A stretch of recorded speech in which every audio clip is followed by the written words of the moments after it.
Letter 2 is Beth. Proverbs 31 verse 11 says, "The heart of her husband does safely trust in her, so that he shall have no need of spoil." King James Version. Her husband can trust her, and she will greatly enrich his life. New Living Testament. Beth. This Hebrew letter is a picture of a house. In fact, the Hebrew word for house is beit. The letter was simply a picture for the sound. The term house in Scripture rarely refers simply to the physical building. Rather, it is all about what a house is. Probably the best English word to describe this would be the word home. We think of the house of God, the house of Israel, and how the Philippian jailer and his house were baptized by Paul and Silas. House was all about family, relationships, community, and security. She has the ability to turn the house into a home. She is a star around which everyone else orbits. A cartoon that best summarizes this concept is one of a 6-year-old boy on the phone speaking to an unknown caller saying, "Mum is in the hospital, so the twins and Roxy and Billy and Sally and the dog and me and Dad are all home alone."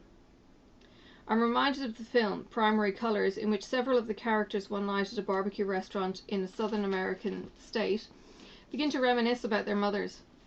Passions rose, time stood still, and the character playing the president's wife turned to the young intern, no, not that intern, and said, "Don't worry, this is a traditional Southern mama-thon." I'll say that again. "Don't worry, this is a traditional Southern mama-thon. They've been known to go all night." This woman engenders trust. She builds security to a world that so often lacks it. The virtuous woman is not playing games. She is not on the prowl looking for the affair, happy to move from one relationship to the next. There is a depth here that encourages trust and commitment. Without it, the relationship is on a timer. For a house to be secure, it must have firm foundations.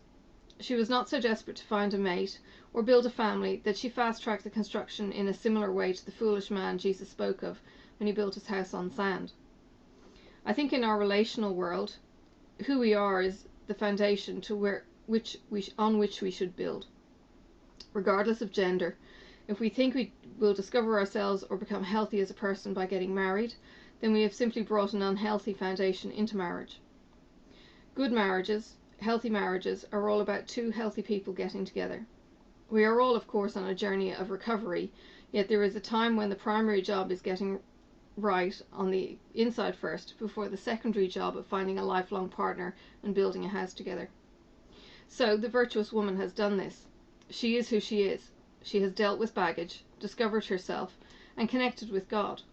For these reasons, her husband is right to safely trust in her.